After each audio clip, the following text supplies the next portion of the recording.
संपूर्ण ब्रह्म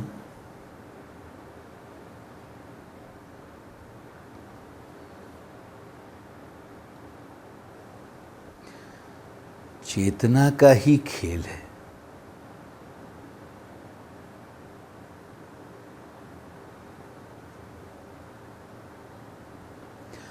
और उसमें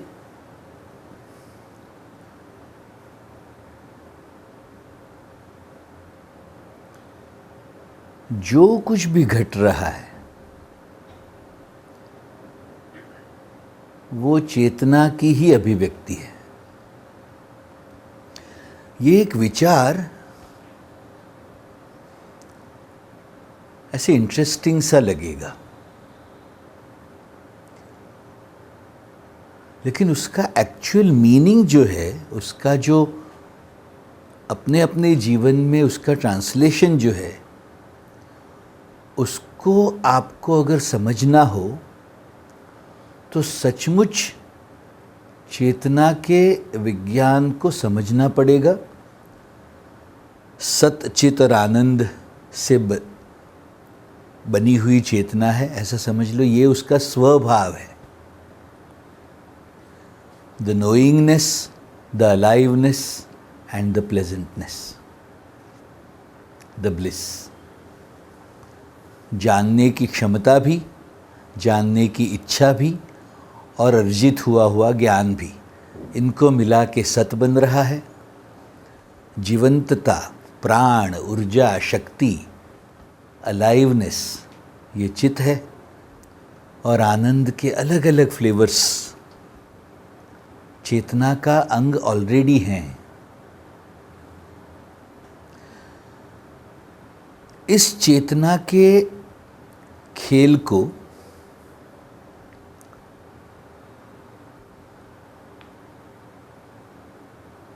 और गहराई से अगर समझना हो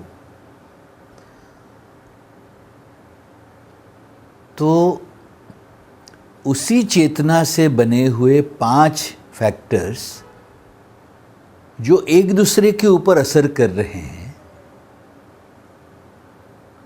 और उन 5 फैक्टर्स का आपके पर्सनल जीवन के ऊपर जो असर है उसको समझना पड़ेगा।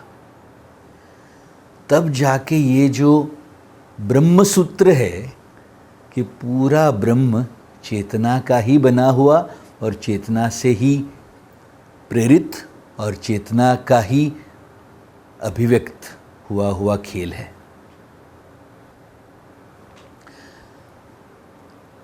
ब्रह्म की चेतना को हम परम आत्मा कहते हैं, जीव की चेतना को हम, इंडिविजुअल चेतना को हम जीवात्मा कहते हैं। अच्छा,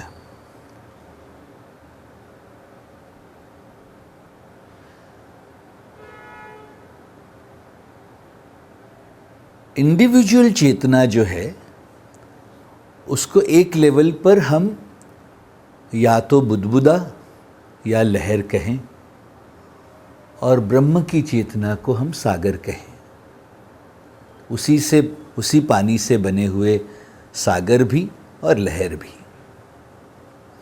लेकिन हर लहर एक दूसरे से अलग क्यों प्रतीत होती है? क्योंकि उसी चेतना से बनी ज़रूर है, लेकिन इतने जन्मों से उनका जो अनुभव है हर एक जीव का, वो अलग अलग होने की वजह से अलग अलग प्रभाव इकट्ठा करते करते सतचित और आनंद का स्वभाव लेते हुए भी हर जीव अलग अलग फ्लेवर्स वाला नज़र आता है। और वो कैसे ऐसे अलग बना, उसका ये विज्ञान 5 फैक्टर्स का परम्यूटेशन कॉम्बिनेशन।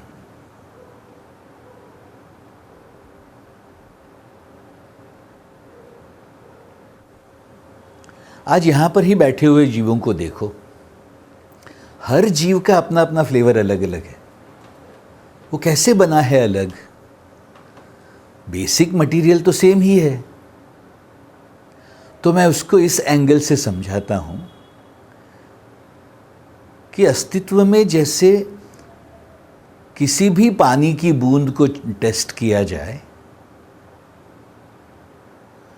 तो बेसिक मटेरियल क्या, तो 2 एटम्स हाइड्रोजन के, 1 एटम ऑक्सीजन का, H2O, पानी का मॉलिक्यूल बना। लेकिन समंदर का पानी या लहर का पानी, किसी मटके का पानी या बोतल का पानी, आप गौर से देखोगे हर बूंद का केमिकल कॉम्पोजिशन अलग अलग होगा। वो कैसे अलग बना? तो हर बूंद अलग अलग अनुभव करते करते, कहीं कार्बोनेट्स, कहीं बाइकार्बोनेट्स, कहीं कैल्शियम, कहीं मैग्नीशियम, कहीं टोटल डिजॉल्व सॉलिड्स, TDS जिसको कहते हैं, कहीं हार्डनेस, इकट्ठा करते करते करते आज ऐसी बनी है। बेसिक सब्सटेंस H2O ही है, लेकिन केमिकल कॉम्पोजिशन हर बूंद का अलग अलग। एग्जैक्टली लाइक दैट, हर जीव का बेसिक सब्सटेंस स्वभाव है सत, चित और आनंद, लेकिन इतने जन्मों से इकट्ठा हुए हुए प्रभावों का जो असर है वो अलग अलग होने की वजह से हर जीव एकदम ही अलग अलग फ्लेवर्स वाला नज़र आता है ना। हो ये कौन से फैक्टर्स हैं जिनका असर रहता है मन पर, चेतना पर? तो चेतना से ही बने हुए ये 5 फैक्टर्स हैं। कौन कौन से फैक्टर्स हैं? तो संक्षिप्त में अगर उसका सार देखें, food, people, place, time and personal कर्म। जैसा अन्न वैसा मन, जैसा संग वैसा रंग, जैसा स्थान वैसा ज्ञान। चौथा समय, असर है समय का, जिसमें सभी एस्ट्रल बॉडीज़ भी इन्वॉल्व हो जाती हैं। और 5वां असर, हर जीव का इतने जन्मों से इकट्ठा हुआ कर्म अलग होने की वजह से इन 5 फैक्टर्स के परम्यूटेशन कॉम्बिनेशन से हर जीव ऐसा बना है आज। नाउ इसको और गहराई से एक बार उसका जो बेसिक सब्सटेंस है उसको जान लेते हैं, तो इन 5 फैक्टर्स के कॉम्बिनेशन को समझना और आसान होता जाएगा हमारे लिए। आप ये देखें, 3 एट्रीब्यूट्स वाली ये चेतना है। जानने की क्षमता भी है, जानने की इच्छा भी है, जाना हुआ ज्ञान भी है। ये जो सत है हर जीव का, या ऊर्जा का जो संचय हुआ है, कोई 5 हॉर्स पावर की मोटर है, कोई 2 हॉर्स पावर की, और आनंद के अलग अलग फ्लेवर्स अलग अलग मात्रा में हर जीव में उन्मूलित हुए दिख रहे हैं। किसी की चेतना में वीर रस ज़्यादा दिख रहा है, तो किसी की चेतना में करुणा रस ज़्यादा दिख रहा है। ऐसी चेतना जो बेसिक मटेरियल सत्यचित और आनंद वाली है, लेकिन उसमें हमारे ऋषियों ने इतना डिटेल्ड, माइन्यूट, इंट्रिकेट एक्सप्लोरेशन करके और गहराई से उसको समझाया है। कह रहे हैं उसमें 3 गुण हैं और 3 दोष हैं। तमस, रजस और सत्व, ये 3 गुण हैं। वात, पित्त और कफ, ये 3 दोष हैं। अच्छा, इस एंगल को समझने के लिए इन तमस, रजस, सत्व, वात, पित्त, कफ को थोड़ा सा गहराई से जानना चाहिए, जो मैं आज बहुत ज़्यादा डिटेल में नहीं जाऊंगा। जिसकी वो उत्कंठा होगी, वो तड़प होगी, उसको जानने के लिए अपने एक्सप्लोरेशन के द्वारा इनको जानना चाहिए, मैं ये कहता हूँ। तमस माने क्या है? ये गुण कहा है, इसको दोष नहीं कहा, क्योंकि उसका अपना एक कार्य है। रजस को दोष नहीं कहा है, गुण कहा है, क्वालिटी है, डिस्टॉर्शंस नहीं है। अच्छा, तमस का अनुभव कैसा है? तो थोड़ा सा भारीपन है, शिथिलता है, थोड़ी लेथार्जी है, कार्य करने की उत्साह की कमी है, थोड़ा सा डार्क, अंधेरे वाला फ्लेवर है उसका। लेकिन उसका कार्य क्या है, उसकी यूटिलिटी क्या है, तो देखेंगे अगर आपको 5-6 घंटे की, 7-8 घंटे की नींद चाहिए रात को, तो उस तमस की ज़रूरत पड़ेगी ही। कई बार आपने देखा होगा, अगर रजस बहुत ज़्यादा चढ़ गया हो, एक्टिविटी बहुत ज़्यादा चढ़ गई हो, या सत्व ज़्यादा चढ़ गया हो, पवित्रता ज़्यादा चढ़ गई हो, तो आप सो नहीं पाते। गहरी नींद सोने के लिए तमस की ज़रूरत पड़ेगी। या मैं ये कहता हूँ, जैसे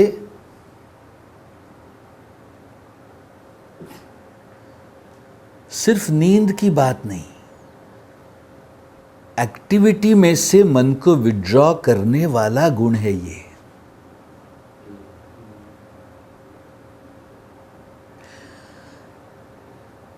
इतना सुंदर इसका डिपिक्शन है। एक तरफ सत्व,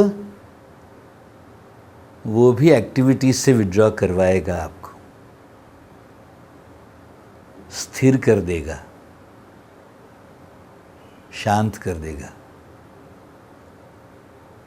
और दूसरी तरफ तमस, वो भी एक्टिविटी कम करवा देगा, लेकिन दोनों का फ्लेवर एकदम ही अलग।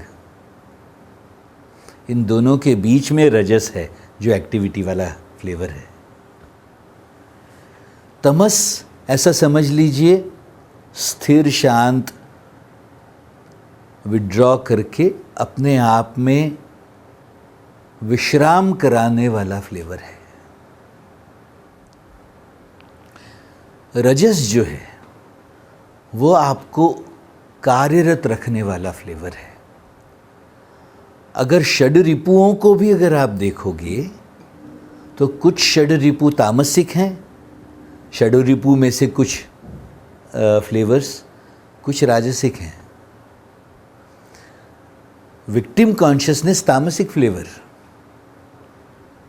सुपीरियॉरिटी कॉम्प्लेक्स राजसिक फ्लेवर, जजमेंटलनेस राजसिक फ्लेवर है, जबकि अलूफ कॉन्शियसनेस तामसिक, आक्रोश करने वाला उग्र गुस्से का भाव राजसिक फ्लेवर है, जबकि जेलसी तामसिक फ्लेवर है। ऐसे खेल हैं चेतना के। आप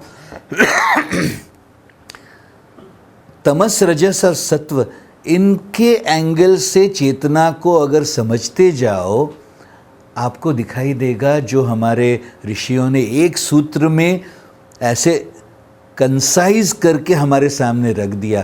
पूरा का पूरा जीवन चेतना का खेल है।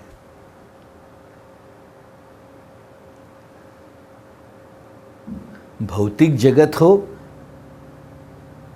भूताकाश, या अंदर की दुनिया हो, चित्ताकाश, पूरा का पूरा खेल चेतना का है।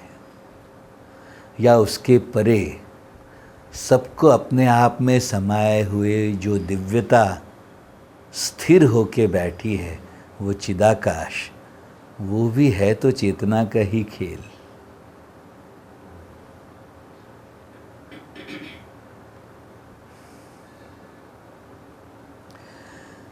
तीसरा जो गुण है, एक तरफ भारी करने वाला तमस, दूसरी तरफ कार्यरत रखने वाला, एक्टिव रखने वाला, किसी न किसी काम में लगाए रखने वाला, इनर एक्टिविटी हो या आउटर एक्टिविटी हो, भौतिक कार्य हो या मानसिक कार्य हो, मैं तो कहता हूँ कई बार आध्यात्मिक कार्य भी हों, उसमें लगाए रखने का मन होने के लिए रजस की ज़रूरत पड़ेगी, अपने आप को लगाए रखने के लिए। और फिर तीसरा सतोगुण, जिसके आविर्भाव से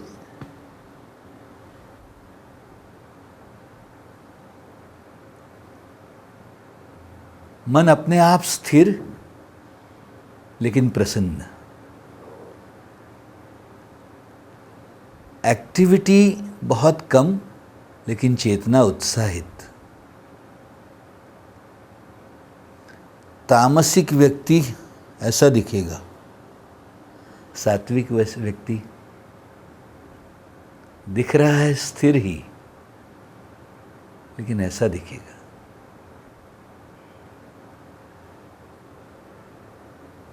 रजस के एक तरफ भारी और ऑलमोस्ट लेथार्जिक तमस है, रजस की दूसरी तरफ अतिशय स्थिर, प्रसन्न, एकाग्र, उत्साहित रखने वाला सतोगुण है। इन तीनों गुणों की अपनी अपनी यूटिलिटी है। वैसे ही ये जो तीन दोष हैं, चेतना में उत्पन्न हुए हुए छोटे छोटे विकार हैं। वात, पित्त और कफ। उसमें मैं इस तरह से कहूँगा, अगर वात ज़्यादा बढ़ा हुआ,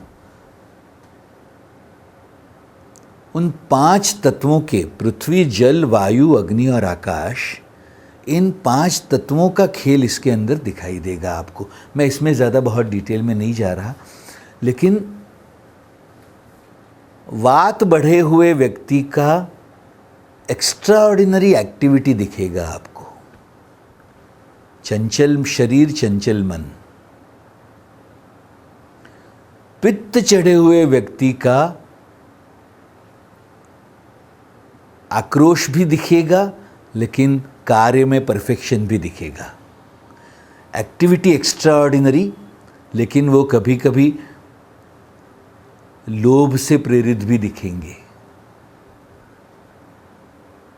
ऐसा एक फैंटास्टिक कॉम्बिनेशन है 3 गुणों का और 3 दोषों का, जिसमें कफ चढ़ा हुआ व्यक्ति हो तो उसकी हम बाद में ज़्यादा डिटेल में कभी चर्चा करेंगे मौका मिलने पर। लेकिन 3 गुणों और 3 दोषों का कॉम्बिनेशन इस चेतना के अंदर है ही, ऐसा समझ लीजिए। इस एंगल से आप ये देखें कि एक जीव तमस, रजस और सत्व का कॉम्बिनेशन है, वात, पित्त और कफ का कॉम्बिनेशन है, सत, चित या आनंद अलग अलग मात्रा में चढ़े हुए हैं उनके स्वभाव में, और मन, बुद्धि, चित्त और अहंकार, इन 4 मोड्स के द्वारा उनकी चेतना उनके जीवन को ड्राइव कर रही है। ऐसा खेल है ये पूरा। एक जीव के जीवन को अगर हम देखते हैं तो उनका मन 3 कार्य कर रहा है, उनकी बुद्धि 5 कार्य कर रही है, चित्त 4 लेयर्स वाला है, और ईगो के 10-11 फ्लेवर्स हैं अहंकार के। ऐसा ये ढांचा लेकर हर जीव अपनी जीवन यात्रा कर रहा है।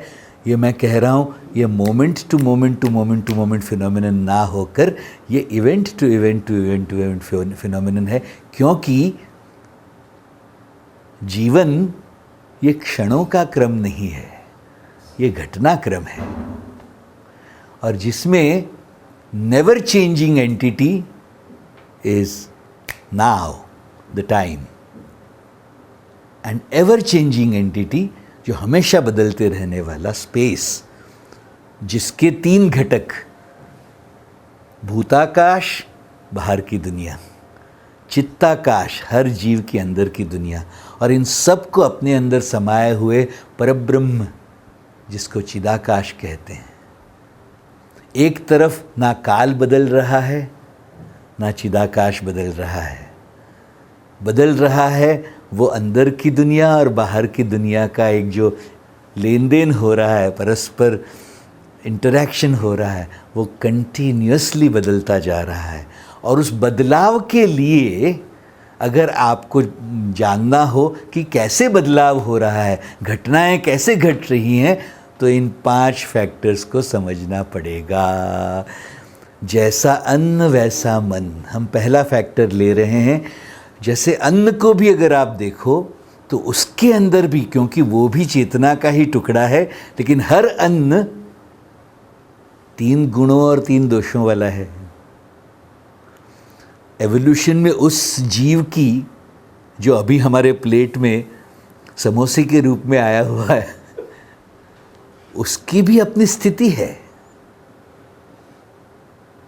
उसमें जितना तमस होगा, जितना रजस होगा, जितना सत्व होगा, जितना वात होगा, जितना पित्त होगा, जितना कफ होगा, जैसे ही हम उसका भक्षण कर लेते हैं, वो जो पहले जब तक हमने उसको खाया नहीं तब तक इंडिविजुअल चेतना था, वो अब तुम्हारी चेतना का अंग बन गया। It dispersed in your consciousness. इसलिए तुम्हें जैसा जीवन जीना है, तुम्हें जिस तरह के भाव चाहिए, उस तरह के भाव प्रदान करने वाला भोजन करना चाहिए। ये बुद्धिमानी है। थोड़ा सा 10 मिनट का टेस्ट वाला सुख मिले और उसके बाद भरपूर तमस चढ़ने की वजह से 2 घंटे एकदम सतचित और आनंद ड्रॉप करते हुए जीवन जी लें, मैं कहता हूँ बेवकूफ़ी है।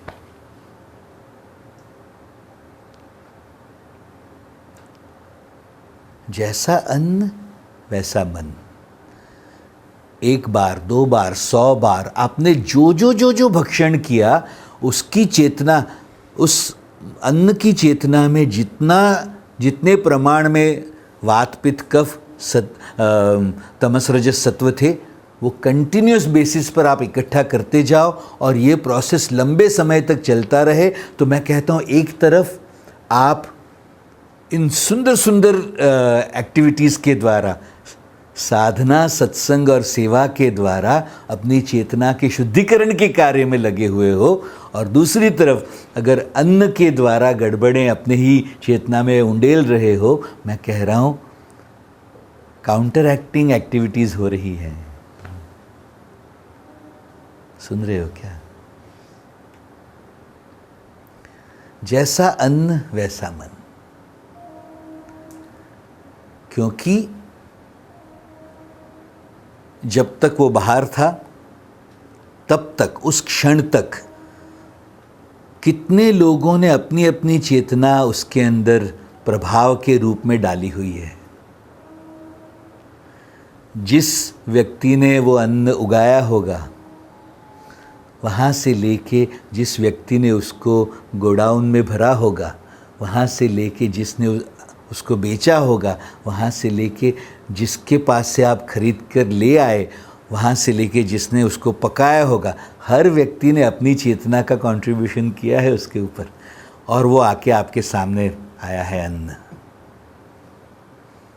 अच्छा, ये विज्ञान जानने के बाद उन सभी इन्फ्लुएंसेस को, प्रभावों को नलीफाई करके हमें जैसा चाहिए वैसा भाव उसके अंदर डालने के लिए भी हमारे ऋषियों ने टेक्नोलॉजीज दी हुई है, माय डियर्स।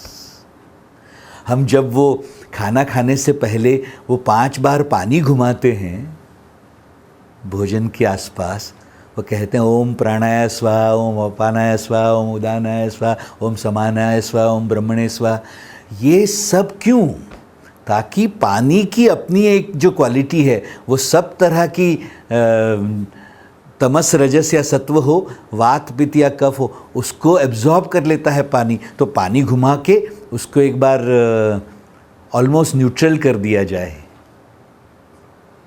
और फिर उसके ऊपर थोड़ा सा दूर ऐसे हाथ रखते हुए खाने को आशीर्वाद दिया जाए, अपने हाथों से निकलती हुई ऊर्जा से उसको भर लिया जाए। मैं कहता हूँ तुम ये करके देखिएगा, आनंद डाल के खाना खाइए, प्रेम डाल के खाना खाइए, उसको आशीर्वाद देकर फिर खाना खाइए। आप जो भाव डालोगे उसके अंदर, उससे भरने दो उस अन्न को, उसके बाद आप उसका भक्षण करो, आप वही चेतना अपनी चेतना में भी इंक्लूड कर लोगे। This is the technology.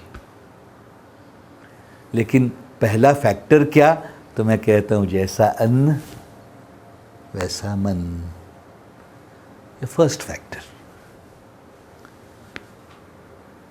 दूसरा फैक्टर, जैसा संग वैसा रंग। और हर जीव को देखो, आप जिस जीव के संपर्क में आओगे, और मैं सिर्फ फिजिकल संपर्क की बात नहीं कह रहा हूं, मन के द्वारा किसी की का स्मरण हुआ तो उस जीव के साथ का संपर्क बन ही गया।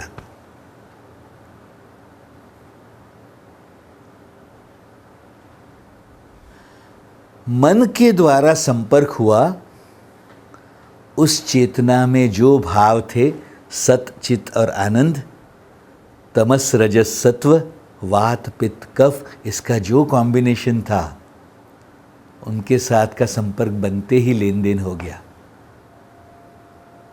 आप सुन रहे हो क्या मेरी बात? इसलिए संतों का स्मरण रखना, देवताओं का स्मरण रखना, अवतारों के साथ कनेक्टेड रहना, इसका महत्व है।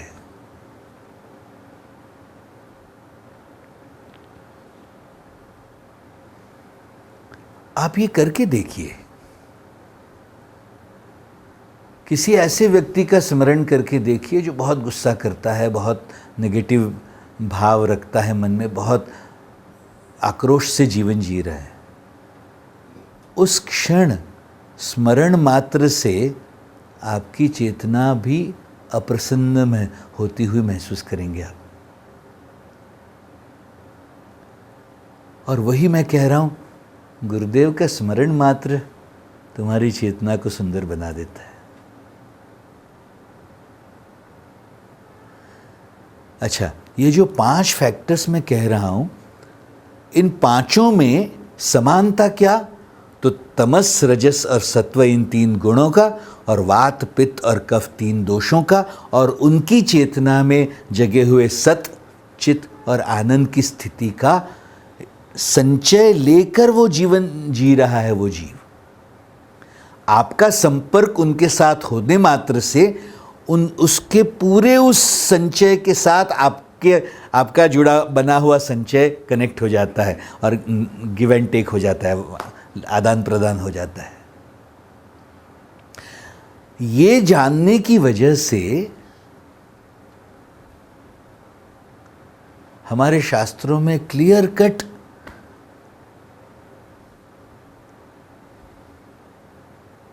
गाइडलाइन दी हुई नजर आएगी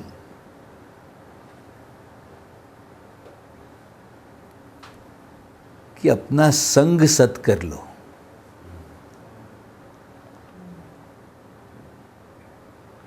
संतों के साथ जाके रहने का यही महत्व बताया है। जिनकी चेतना ब्रह्ममय हुई हुई है, उनके पास जाके बैठने मात्र से तुम्हारी चेतना में ब्रह्म प्रस्थापित होता जाएगा। ये हुआ है कि नहीं, मुझे बताइए। ये पॉइंट है। और ये हर जीव के साथ, हर क्षण, हर घटना में हो ही रहा है। सिर्फ संतों के साथ ही ये होगा ऐसा नहीं कह रहा हूं मैं। किसी एक ऐसी जगह पर, सपोज आप मूवी देखने चले गए, उसी छोटे से कमरे में 100, 150, 200 लोग अपनी अपनी चेतना लेके आए और 1.5, 2, 3 घंटे तक उसी चेतना में बैठे। कितना भयानक आदान प्रदान हुआ होगा एक दूसरे की चेतना का। और फिर जब निकलते हैं तो कैसी मिक्स्ड, कहीं घुली हुई, ऐसे डिस्पर्स हुई हुई, ऑलमोस्ट गंदी हुई हुई चेतना लेके निकलते हो वहाँ से। If you understand my point.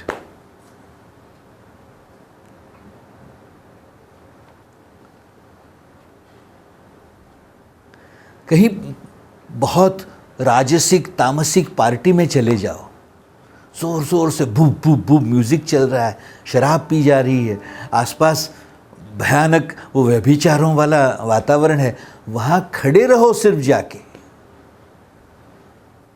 क्या क्या इकट्ठा कर लोगे अपनी चेतना में।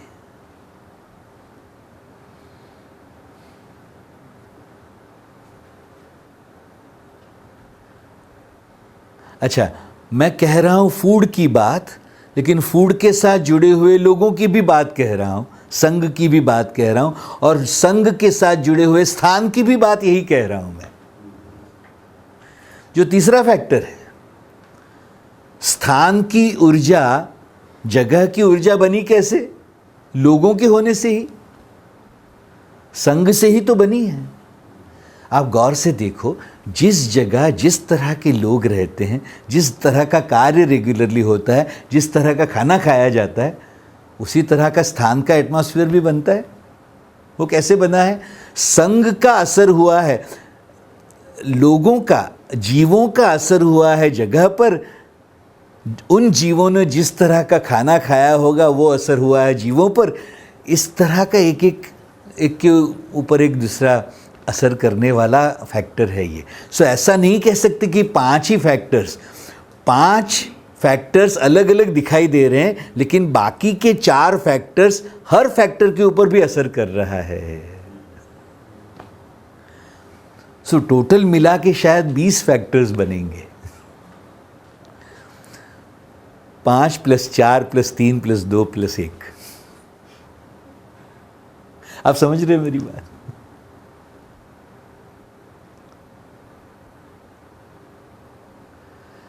पहला असर है खाने का।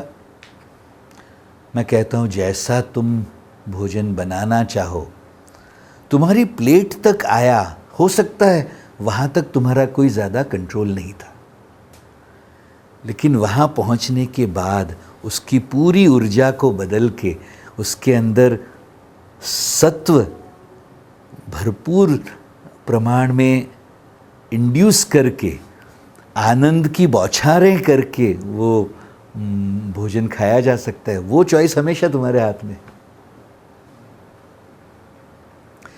हो सकता है कोई व्यक्ति कैसा होगा, हमारे साथ संबंधों से जुड़ गया है, हमारा कोई कंट्रोल नहीं है उसके ऊपर, लेकिन उसका जो असर अपने मन पर रह रहा है, उस असर को अपनी चेतना में ना रहने देते हुए उसको रिलीज करके खाली होते रहना हमारे हाथ में है।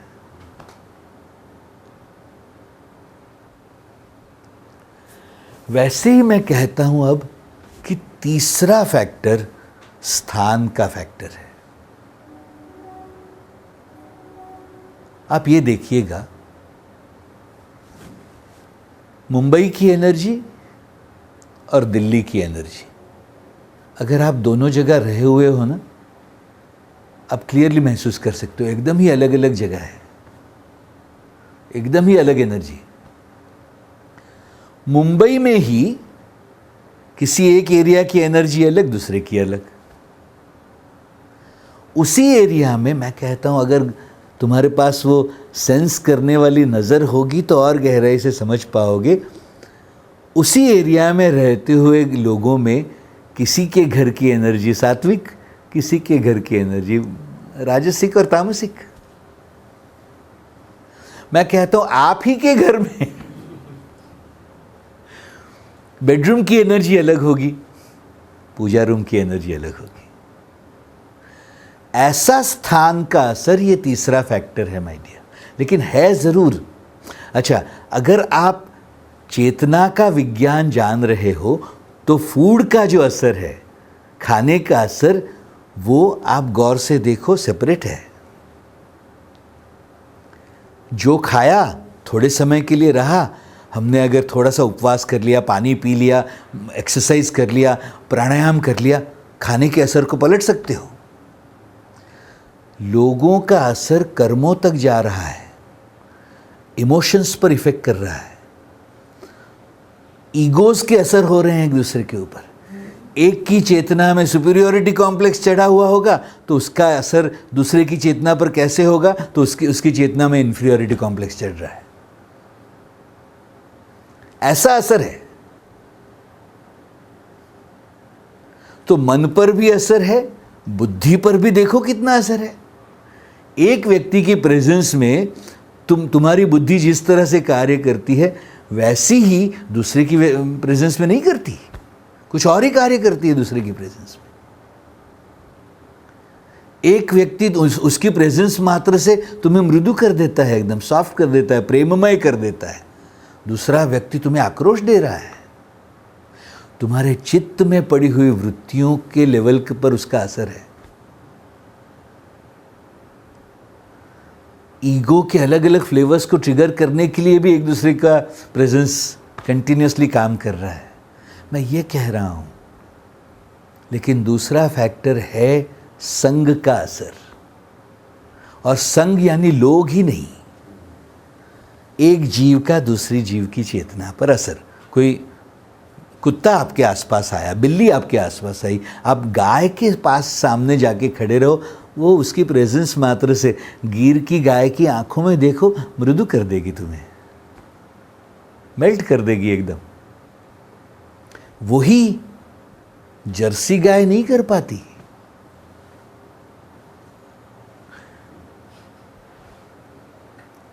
अच्छा, कैसा इसका असर है देखिए। भैंस की चेतना देखो कैसी, और देसी गाय की चेतना देखो कैसी। उसी चेतना से भैंस का दूध बना है, लिक्विफाइड। उसके अंदर के तमस रजस और सत्व, वात पित्त और कफ का लिक्विड फॉर्म हम भक्षण कर रहे हैं। उसी जीव की बुद्धि अपनी बुद्धि पर भी वैसा ही असर करेगी माय डियर्स। इसलिए देसी गाय का दूध, गिर की गाय का दूध कितना प्रेशियस है, ये बात समझ में आ सकती है आपको, अगर आपको ये कॉम्बिनेशन समझ में आने लगे चेतना के। तो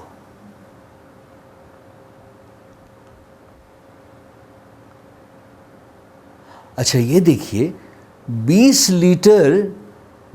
लीटर दूध में से 1 लीटर घी बनता है। यानी उसकी चेतना और कंसोलिडेट होते होते घी के रूप में आई है।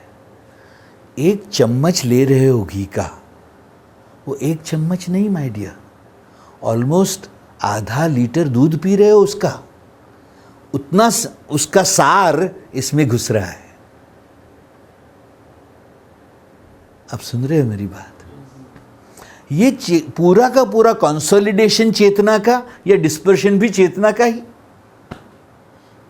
यही हो रहा है जगत भर में। ऐसा अन्न का असर, संग का असर, वैसा ही स्थान का असर। आप ये देखिएगा, बेंगलोर आश्रम में विशालाक्षी मंडप में जाके सिर्फ खड़े रहिए, मुझे वो याद करके गूज़बम्स होते हैं।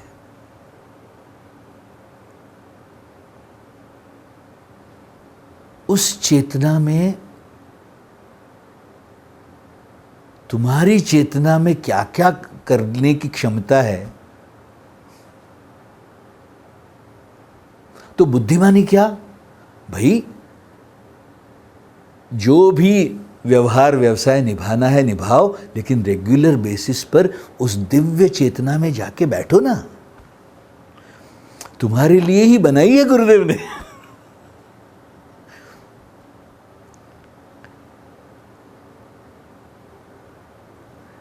जैसे अन्न चूज करो बुद्धिमानी से, जैसे संग चूज करो बुद्धिमानी से, वैसे ही मैं कहता हूं स्थान भी तो बुद्धिमानी से चूज करो भाई। वो भूतकाल के कंडीशनिंग से मिला हुआ स्थान है, तो बेवकूफों की तरह वहीं घसीटते रहो अपने जीवन को।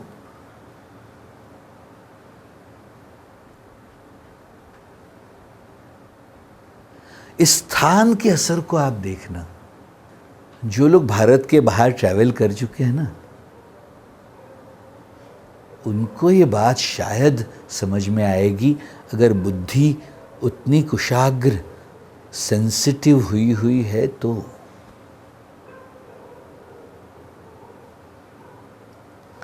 आप यूरोप जाके देखिए, everything is so orderly, all the systems work, कहीं कोई कचरा नहीं पड़ा हुआ है, सब साफ सुथरा दिखाई देता है, सब ऑर्गेनाइज्ड है बाहर की दुनिया। लेकिन आप देखोगे ना, कोई जान ही नहीं है उसमें, प्राण मिसिंग है। और एग्जैक्टली ऑपोजिट भारत में देखो तो फिजिकल लेवल में ऐसा भयंकर कैओस दिख रहा है, लेकिन ऊर्जा में, चेतना में ऐसा कुछ है यहाँ जो सत बिना किसी एफर्ट के यहाँ इतना आसानी से एक्सप्रेस हो रहा है। वैसा वहाँ होने के लिए क्या क्या पापड़ बेलने पड़ेंगे सर, मैं बता नहीं सकता आपको।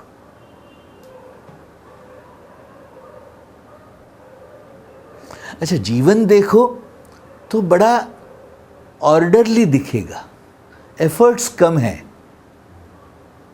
लेकिन तुम्हारी अंदर की चेतना को फुल्ली ब्लॉसम करने के लिए जो कलेक्टिव कॉन्शियसनेस का वो स्थान का जो सपोर्ट मिले, वैसा वहाँ बिल्कुल भी नहीं दिखता।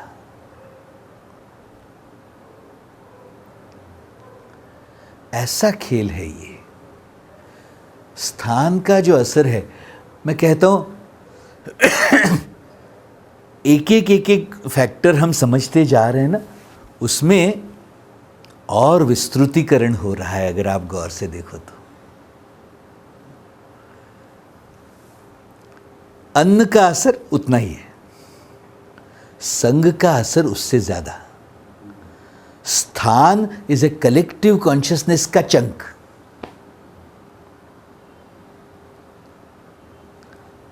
फिर चौथा असर मैं अगर कहूं तो समय का असर है, जिसमें हम planet, solar system, almost Milky Way galaxy को भी इंक्लूड कर रहे हैं। इतने बड़े चंक ऑफ स्पेस को, चित्ताकाश को भी और भूताकाश को भी इंक्लूड करते हुए चौथा फैक्टर हम कह रहे हैं टाइम का इफेक्ट, समय का असर। माने क्या? तो आप देखिए, पृथ्वी अपने आसपास एक चक्कर लगा रही है 24 घंटे में, जिसको हम एक दिन कहते हैं। समय तो हमेशा से अभी है, लेकिन पृथ्वी के एक चक्कर लगाने की प्रक्रिया को हम एक दिन कहेंगे। उसको अगर 24 सेक्शंस में बांटा जाए तो पृथ्वी का उतना रोटेशन 1 घंटा हुआ। उसका भी 60 पार्ट किए जाए तो 1 मिनट हुआ, और 60 पार्ट किए जाए तो 1 सेकेंड हुआ। You understand my point? जिसको हम समय कह रहे हैं वो पृथ्वी का एक अपने ही एक्सिस पर घूमने का जो क्रम है, जो पूरा का पूरा चेंज हो रहा है स्पेस डोमेन में, उसको नापने का क्रम है। We are not measuring time, we are measuring change of space.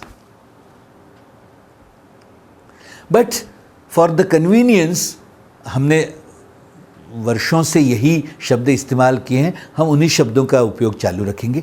लेकिन हमारी समझ क्लियर कर लें, हम जब ये सेकंड्स या मिनट्स या घंटे या दिन कह रहे हैं, वो समय का मापदंड नहीं, बदलते हुए देश का मापदंड है।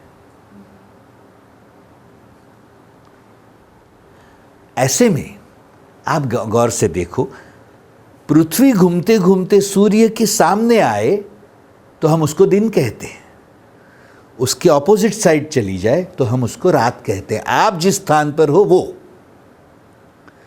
आप गौर से देखना, जब सूर्य के सामने होते हो तब आपकी चेतना अलग काम करेगी एकदम। रात के समय में एकदम अलग काम करती है आपकी चेतना। आपने देखा होगा सुबह सुबह 4 बजे, 5 बजे, 5:30, 6 बजे तक आप देखो ब्राह्म मुहूर्त कहते हैं। जो भी साधना करोगे कुछ अलग ही लेवल का रिजल्ट मिलता है उस समय। वो ब्राह्मणों का समय है। उस घड़ी में, उस प्रहर में जो भी साधना की जाए, बिकॉज बहुत सारे जीव निद्रावस्था में हैं, एक्टिव नहीं है। मन बुद्धि चित्त अहंकार वाला उनका जो खेल है वो सुषुप्तावस्था में गया हुआ है। तो खाली खाली जो आपको करने का मन हो वैसा मैनिफेस्ट कर लेने के लिए कोई विकल्प ना रहे, वैसी चेतना मिलती रहती है तुम्हें। I hope you understand.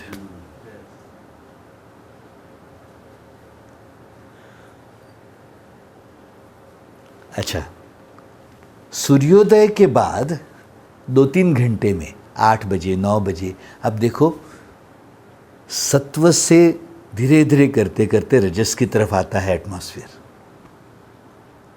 Activity शुरू होती है। उस समय किया हुआ मेडिटेशन एकदम अलग होगा। दोपहर को 1 से 4 बजे का समय देखो, तमस का समय है। उस समय कोई हाई वैल्यू एक्टिविटी ली तो आपको उस तमस को डील करके, उसको झेल के, उसको काउंटर करके फिर और कुछ डालना पड़ेगा, तब रिजल्ट निकलता है।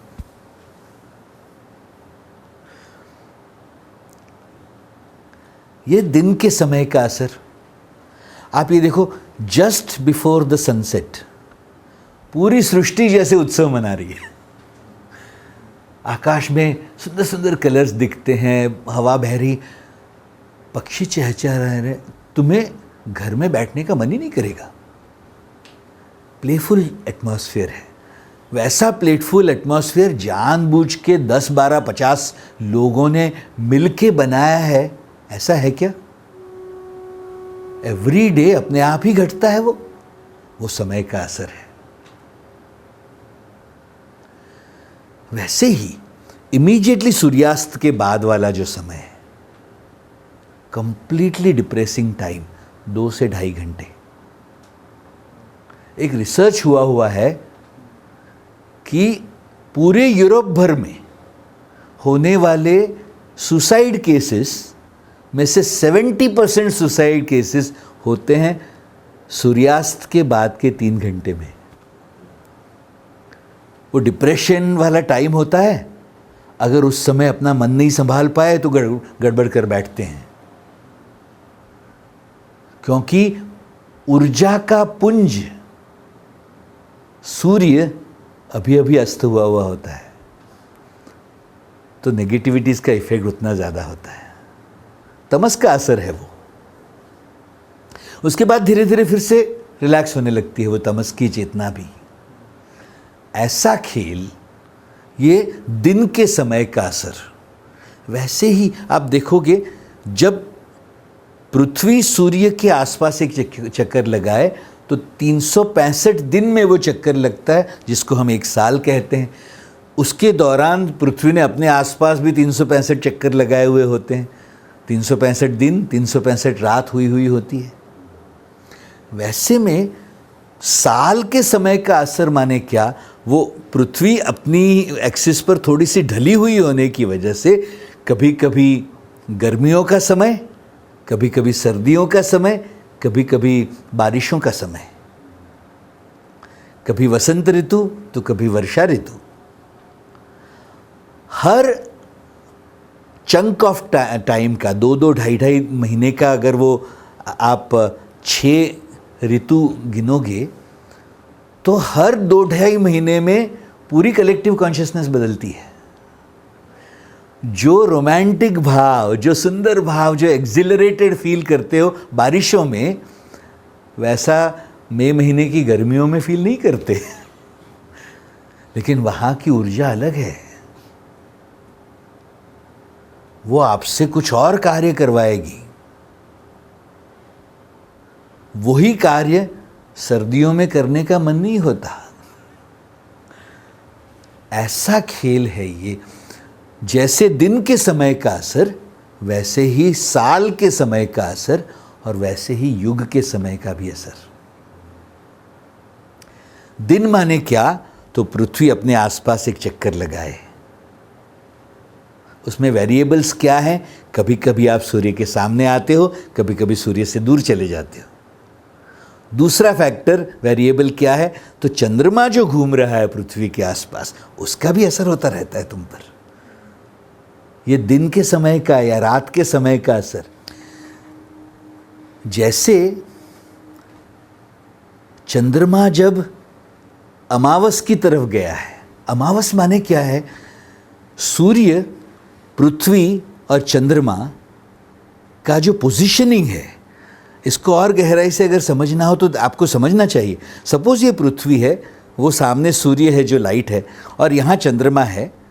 चंद्रमा अगर यहाँ है तो सूर्य की रोशनी उसके ऊपर पूरी तरह से उसके गोलार्ध पर पड़ रही है, तो पृथ्वी से पूरा का पूरा लिटअप एरिया दिख रहा है। लेकिन चंद्रमा अगर यहाँ है तो आधे एरिया पर सूर्य की रोशनी गिर रही है, तो वो दिख रहा है पृथ्वी से। आधी तरफ जो रोशनी नहीं गिर रही वो एरिया दिख रहा है, इसलिए आधा चंद्रमा दिखता है। अगर चंद्रमा यहाँ हो, पृथ्वी से उसकी अनलिट साइड दिख रही है, जिसको अमावस्या कहते हैं। ऐसे 29 डेज एंड फ्यू आवर्स में चंद्रमा एक पूरा चक्कर लगाता है पृथ्वी के आसपास, इसलिए धीरे धीरे करते करते वो बढ़ता जाता है, उसकी कलाएं, और कभी कभी कम होती जाती। This is what the effect of चंद्रमा इज़। आप अगर देखोगे तो अमावस्या के दिन और पूर्णिमा के दिन समंदर में सबसे ज़्यादा हलचल होती है पानी की, चंद्रमा का इफेक्ट है वो।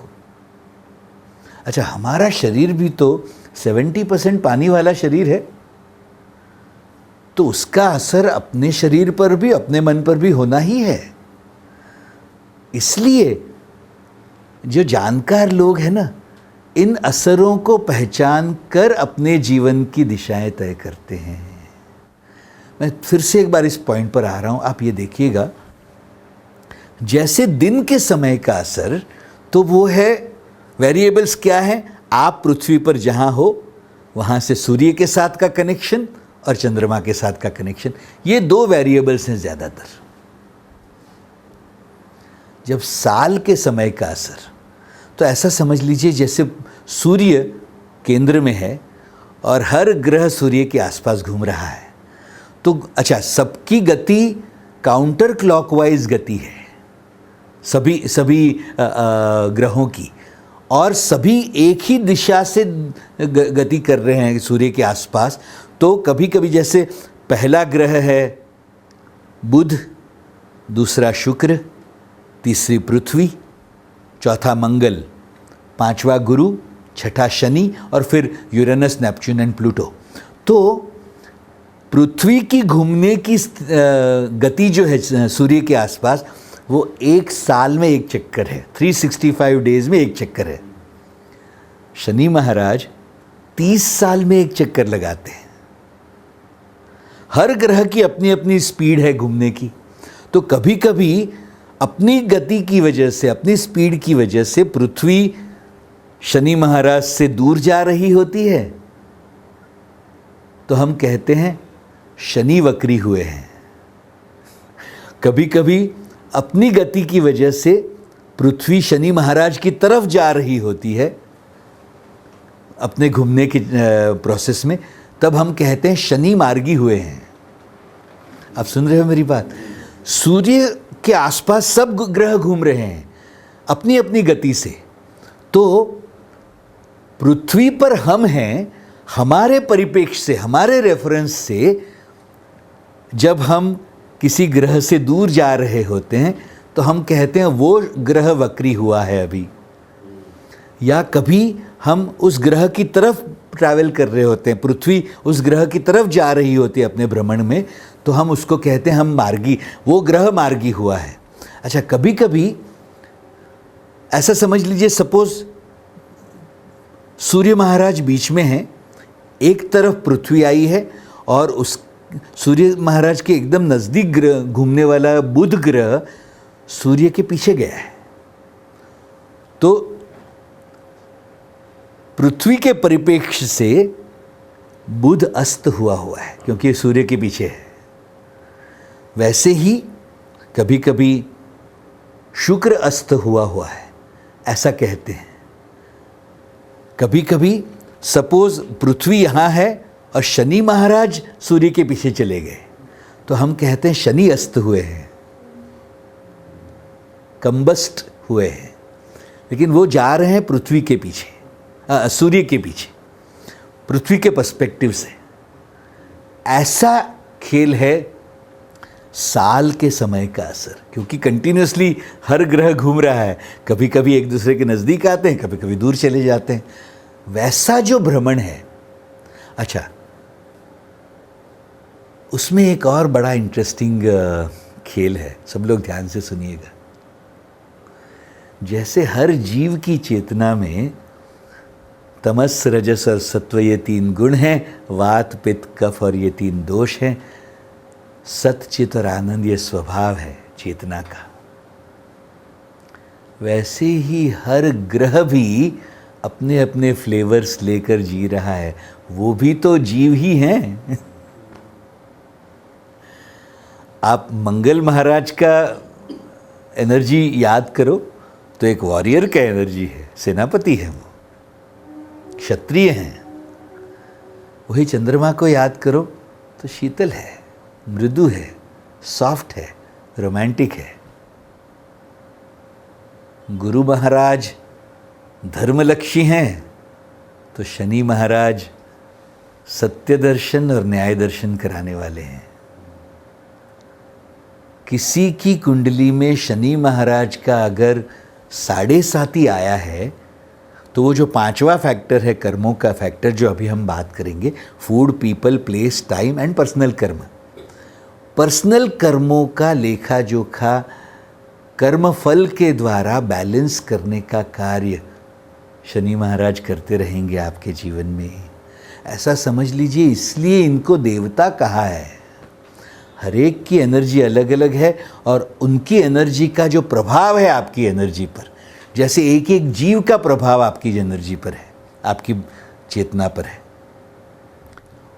उन एस्ट्रल बॉडीज का आपके जीवन पर जो प्रभाव है, तो हर प्लैनेट की पोजीशन और उनके फ्लेवर्स और फिर दूसरे प्लैनेट्स के साथ का उनका कॉम्बिनेशन, आप सुन रहे हो क्या?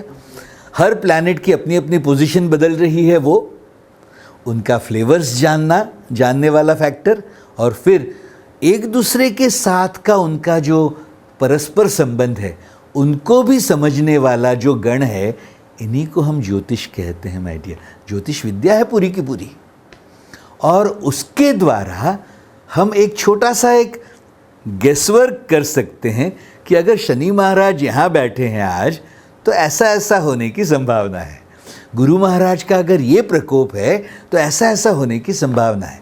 इसको अगर समझना हो आपको, बहुत सिंप्लीफाइड तरीके से समझ सकते हो आप। अगर सपोज जानते हैं 5 लोगों को, कार्तिक भाई, दिशा दीदी, प्रणय, प्रभव और वृंदा जी, ये 5 लोग ऋषिकेश जाने वाले हैं। अगर ये पता हो आपको, हर एक की एनर्जी पता हो, हर एक का मन पता हो, तो आप ये गेसवर्क कर सकते हो ना कि ये 5 साथ में हैं, तो कार्तिक भाई है तो ज्ञान चर्चा जरूर होगी।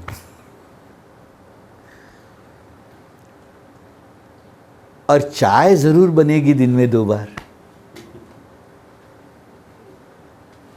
प्रभव है तो कुछ न कुछ पंडिताई का कार्य होगा ही वहाँ पर। दिशा दीदी हैं तो वो कोई न कोई मंदिर में जाके पूजाएं अर्चनाएं ज़रूर करवाएंगी। एक एक जीव को जानते हो तो उनके द्वारा होने वाले कार्यों को, कलेक्टिव कॉन्शियसनेस पर उनके द्वारा होने वाले प्रभावों को भी पहचान सकते हो। वैसे ही अगर ग्रहों की फ्लेवर्स को जान लो और उनकी पोजीशंस को समझ लो, जिसको ट्रांजिट्स कहते हैं, तो उनके द्वारा आपके जीवन पर हो सकने वाले जो प्रभाव हैं उनको पहचान पाना, इसी साइंस को एस्ट्रोलॉजी कहते हैं। आप सुन रहे हो क्या मेरी बात? समय के असर का पृथक्करण ये एस्ट्रोलॉजी है। मैं कहता हूँ थोड़ा सा जानोगे ना इसको, तो एस्ट्रोनॉमी और एस्ट्रोलॉजी फर्क नहीं है ज़्यादा। एस्ट्रोलॉजी में हर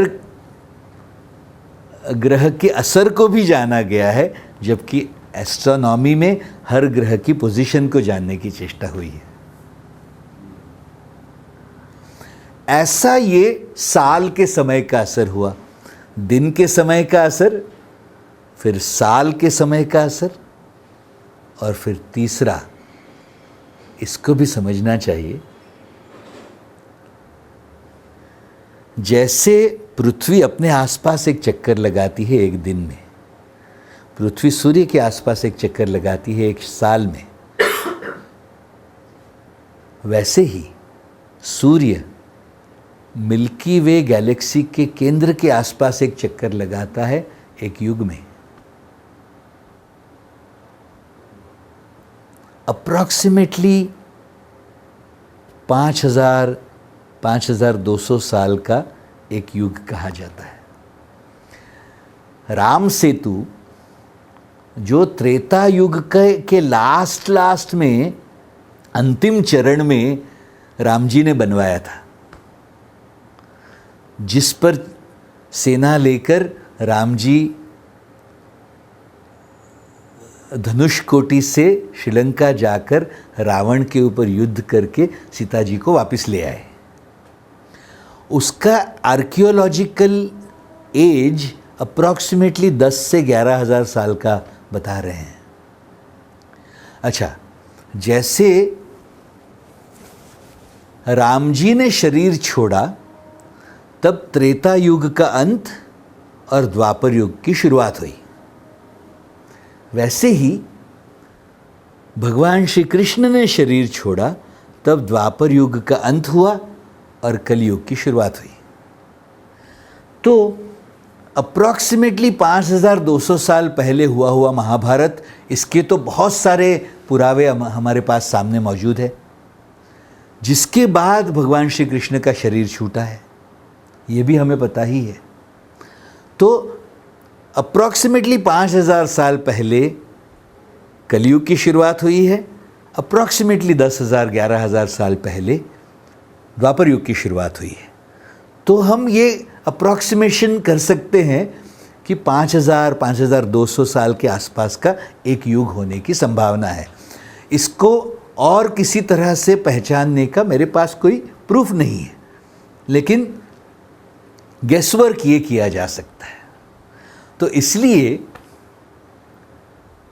उनके रेफरेंस से हम अगर युगों के होने और युगों के अंदर के खेल को पहचानने की चेष्टा करें, आप ये देखिए, द्वापर युग के इमोशंस और कलयुग के इमोशंस कितने अलग अलग हैं। आप ये इमेजिन कर सकते हैं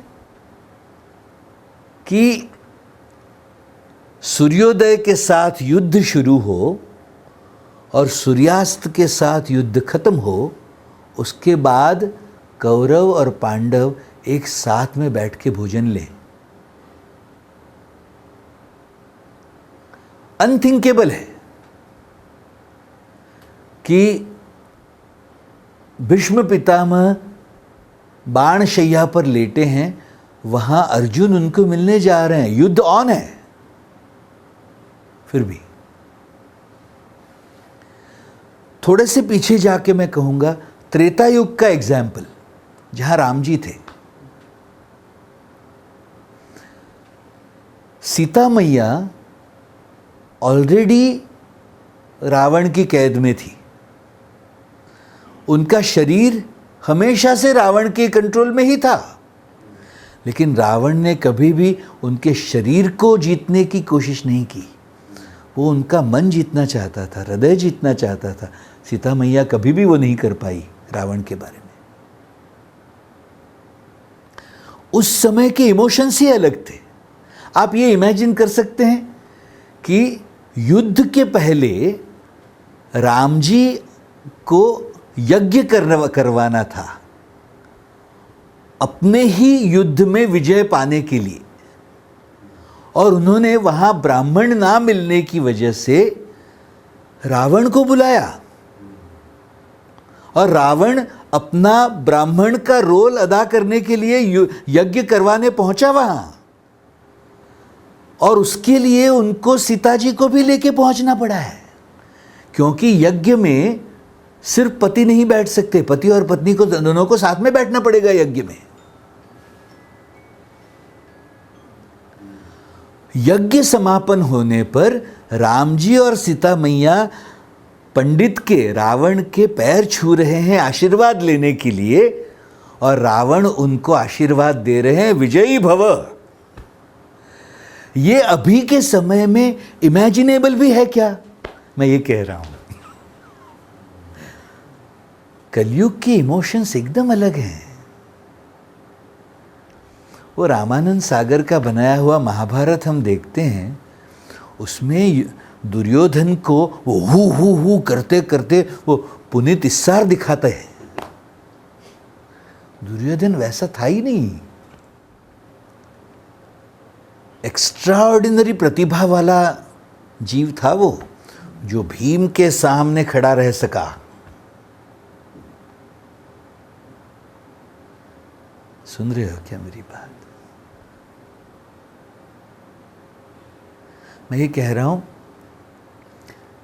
त्रेता युग के इमोशंस अलग थे, तब का समय ही एकदम अलग था। आप ये इमेजिन कर सकते हो, बाण एक ही है, लेकिन मंत्र पढ़ के उसको धनुष पे चढ़ा के उसका अगर संकल्प के साथ एक बार बाण छोड़ा जाए, वही बाण एकदम अलग अलग कार्य करेगा। कोई अग्न्यास्त्र है तो कोई ब्रह्मास्त्र है, कोई वरुणास्त्र है।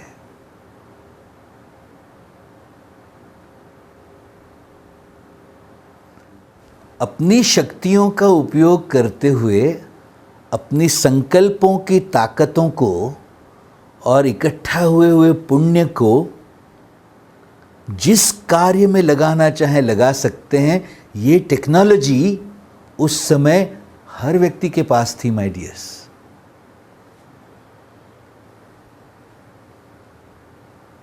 चेतना का ही तो विज्ञान है। गुरुकुलों में यही सिखाया जाता था।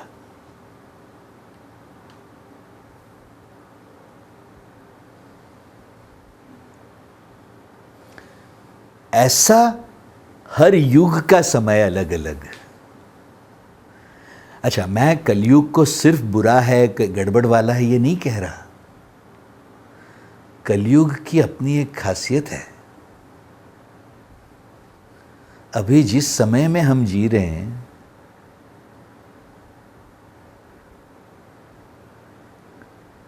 एक्सट्रीमली लिमिटेड, एक्सट्रीमली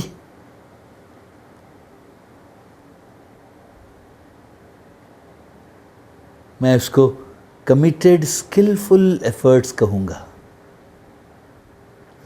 बहुत छोटे से कमिटेड स्किलफुल एफर्ट्स के द्वारा मोक्ष प्राप्ति के मार्ग खुलने का समय है ये।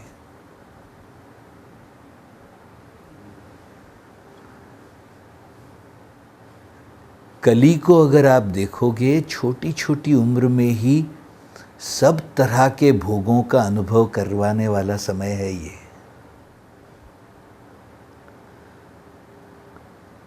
पांच इंद्रियों के भोगों की पराकाष्ठा हो गई है पूरे समाज में। आप देखो तो पराकाष्ठा।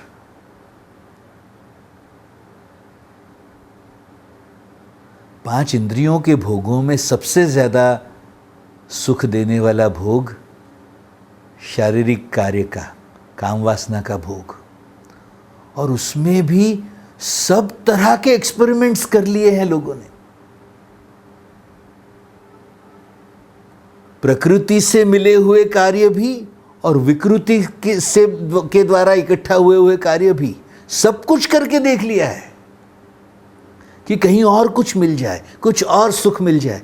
सब कर लेने के बाद भी बहुत छोटी उम्र में इस माया की निरर्थकता का अनुभव आजकल देख रहे हैं आप कि यंग लोग करते जा रहे हैं। कलयुग का इफेक्ट है माय डियर्स।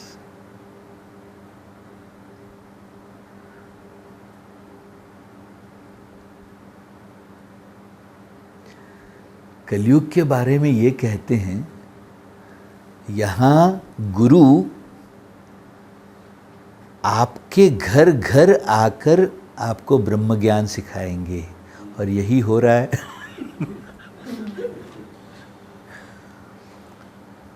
जो ब्रह्म ज्ञान द्वापर युग में या त्रेता युग में गुरुकुलों में जाके 10-10, 12-12, 15-15, 20-20 साल की तपस्या के बाद प्राप्त होता था, वो कलयुग में घर घर जाके टेलीविज़न के द्वारा या मोबाइल फ़ोन्स के द्वारा या इंटरनेट के द्वारा घर घर जाके पिलाया जा रहा है आजकल। ये कलयुग की खासियत है। ऐसा ये चौथा असर है समय का असर। मैं फिर से एक बार याद दिला दूं, जैसा अन्न वैसा मन, जैसा संग वैसा रंग, जैसा स्थान वैसा ज्ञान, और समय, टाइम चौथा असर। फिर पांचवा असर है कर्मों का असर।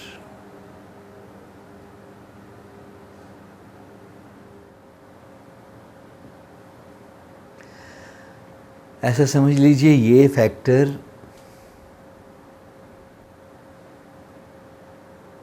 बाकी चारों फैक्टर्स को भी अपने आप में समाये हुए कंटिन्यूअस बेसिस पर आपकी चेतना पर असर करते रहने वाला फैक्टर है। थोड़ा सा समझाऊंगा इसको। एक जीव की चेतना का उदाहरण लेते हैं, एग्जाम्पल लेते हैं। तो जैसे ये जीव है जिसको इस शरीर में ऋषि नित्य प्रज्ञा कहते हैं, लेकिन ये जीव लिटरली लाखों जन्मों की यात्रा करते करते, अलग अलग शरीर बदलते बदलते, कभी शरीर के साथ, फिर थोड़ा समय बगैर शरीर के, फिर कोई शरीर लिया तो उसके साथ कुछ समय बिताया, करते करते आज ऐसा बना है। तो इस जीव के इन लाखों जन्मों की जीवन यात्रा में जो जो अनुभव हुए और उन अनुभवों का खास करके जो असर रह गया मन पर, चित्त पर, जिससे बुद्धि बनी है, जिससे अहंकार के फ्लेवर्स बने, जिससे मेमोरी का, वृत्तियों का ढांचा बना है, वो जो असर रहे वो इस जीव का कर्म है। मैं ये कहूँगा the influence of the sum total of your past is what your Karma is. अच्छा, जो प्रभाव छूट रहे हैं इवेंट बाय इवेंट जो जीवन जा रहा है, उसमें इस जीव ने जो अनुभव किए व्यक्ति, वस्तु और परिस्थिति वाली बाहर की दुनिया के बारे में, और उनके द्वारा उठने वाले अंदर के भावों को लेकर जो अनुभव हुए और उन अनुभवों का जो असर रह गया मन पर, बहुत सारे असर ऐसे हैं जो पैदा हुए असर, लेकिन थोड़े समय में, समय के साथ साथ में वो डिस्पर्स भी हो गए, लेकिन कुछ असर अभी भी रह गए हैं। तो वो जो प्रभाव इकट्ठा हुआ वो कर्म है। कुछ कर्म रिलीज हो गए, कुछ कर्म अभी भी रह गए हैं। इसको कर्म कहते हैं। The influence of your past is what your कर्म इज। एंड वो किन किन लेवल पर काम कर रहे हैं, तो जैसे आपका मन परसीव करता है उसके ऊपर भी आपके पास्ट का इफेक्ट दिखेगा। आपकी बुद्धि की जो 5 कार्यों वाली फैंटास्टिक एक्टिविटी चल रही है, आपके अंडरस्टैंडिंग पर भी आपके कर्मों का असर है। मिसअंडरस्टैंडिंग हो रहा है वो भी कर्मों की वजह से है। आप जजिंग एंड लेबलिंग जो कर रहे हो वो भी कर्मों की वजह से, तो आप जो डिसीजन मेकिंग कर रहे हो वो भी अपने कर्मों की वजह से। आपके तर्क कुतर्क वितर्क वाला जो 5वां कार्य चल रहा है बुद्धि का, वो भी आपके कर्म के द्वारा प्रेरित होकर। ऐसा 5 कार्यों बुद्धि के, उनके ऊपर असर करने वाला भी कर्म है, जो 4 लेवल्स ऑफ मेमोरी कहते हैं चित्त में, या चेतना के जो 4 लेवल, चेतन, अचेतन, अवचेतन और सुचेतन। मैं कहता हूँ चेतन जिसमें नाम और रूप के साथ घटनाओं का स्मरण है, वो भी कर्म है। अचेतन जिसमें हम घटना भूल गए लेकिन इमोशंस याद रह गए हैं, वो भी कर्म ही है। अवचेतन जिसमें जो भाव बार बार उठते गए हैं, उसकी आदत पड़ गई है, वृत्तियां बनी हैं, वो वृत्तियां भी तो कर्म ही है। सो चेतन अचेतन अवचेतन के द्वारा जो घट रहा है उसको रिलीज करके सुचेतन अवस्था की आपकी जो स्थिति है, जिसमें आपके मूलभूत स्वभाव का आपको स्मरण रहे, वो स्मरण भी तो अपने कर्मों की वजह से रह रहा है माय डियर्स। जिसको अपने स्वभाव का स्मरण रखने की आदत है, उसको जब चाहे स्मरण रहता है। जिसको वो ओरिएंटेशन नहीं मिला है, अभ्यास नहीं मिला है, वो शायद जब ज्ञान चर्चा में बैठता है तो उसको याद आता है, हाँ मैं सच्चित आनंद स्वरूप परमात्मा का ही अंश हूं। लेकिन वो स्मरण रह क्यों नहीं पाता, टिक क्यों नहीं पाता? क्योंकि चेतन अचेतन अवचेतन अवस्था में जो गतिविधियां हैं वो ही ओवर पावर करती रहती हैं उनकी स्मृति को। ऐसा डीप रूटेड कर्म कर्मफल का खेल है जो आपके मन, बुद्धि, चित्त तथा अहंकार सभी पर असर कर रहा है। मैं तो कहता हूं, अगर गौर से देखा जाए, हर जीव को जो शरीर मिल रहे हैं वो शरीर भी उनके चेतना में इकट्ठा हुए कर्म के वजह से ही तो मिल रहे हैं। जो चेहरे मिल रहे हैं वो भी कर्मों से, जो हाइट मिल रही है वो भी कर्मों से। इंडियंस को जो फीचर्स मिल रहे हैं और कॉकेशियंस को जो फीचर्स मिल रहे हैं एकदम ही अलग अलग, क्योंकि हर स्पीशीज का भी कर्म अलग अलग है। बिहार में पैदा हुए व्यक्ति के फीचर्स अलग होंगे। आप किसी के चेहरे को देख के पता लगा सकते हो, हाँ ये वेस्ट बंगाल से आए हुए दिखाई दे रहे हैं। जगह के भी कर्म इकट्ठा हो रहे हैं जिससे उनका शरीर बन रहा है, हाव भाव बन रहे हैं, आंखों के नयन नष्क बन रहे हैं। मेरा पॉइंट ये है, शरीर, श्वास, मन, बुद्धि, चित्त, अहंकार, हर लेवल पर इफेक्ट करने वाला भूतकाल के अनुभवों का असर ये कर्म है। इसी कर्म को और गहराई से समझना चाहो, क्लियरली दिखाई देगा। कुछ तामसिक कर्म, कुछ राजसिक, तो कुछ सात्विक।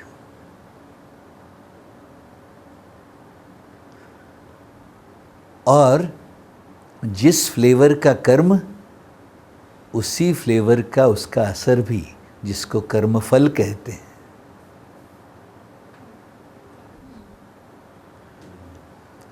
आज आप अगर अपने प्लसेस एंड माइनसेस का, स्ट्रेंथ्स एंड वीकनेसेस का, आपके गुणों और अवगुणों का लिस्ट बनाओ, पूरा का पूरा कर्म कर्मफल का ढांचा समझ में आएगा उसमें। भूतकाल के अनुभवों से ये प्लसेस एंड माइनसेस बने हैं और वही आपके जीवन की क्वालिटी बना रहे हैं माय डियर्स।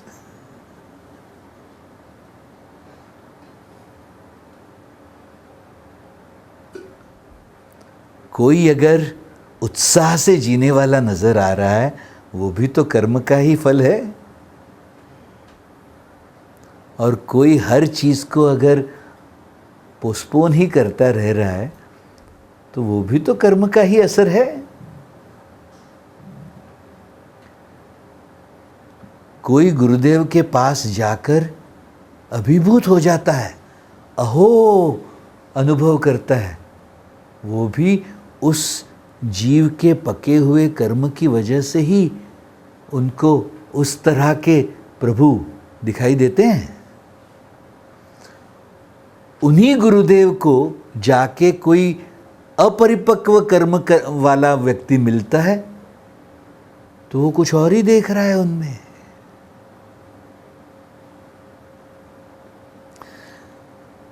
मैं कह रहा हूं 5 फैक्टर के कॉम्बिनेशंस का अगर आप और गहराई से एनालिसिस करो,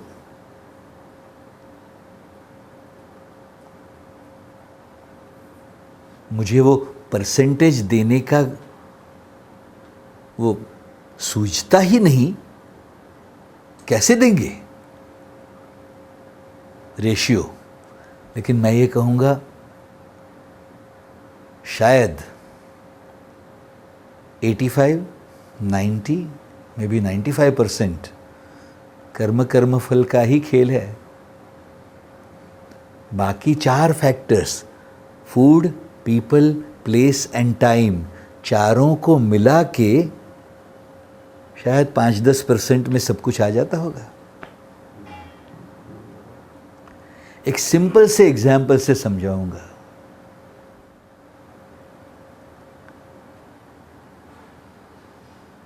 13th of May 1956 गुरुदेव इस शरीर में पधारे, पापनाशम नाम की एक छोटी सी जगह में, तमिलनाडु में। उस जगह उसी क्षण पैदा होने वाले लिटरली दर्जनों बच्चे होंगे। उनकी अगर जन्म कुंडली निकाली जाए तो एग्जैक्टली गुरुदेव जैसी जन्म कुंडली बनेगी।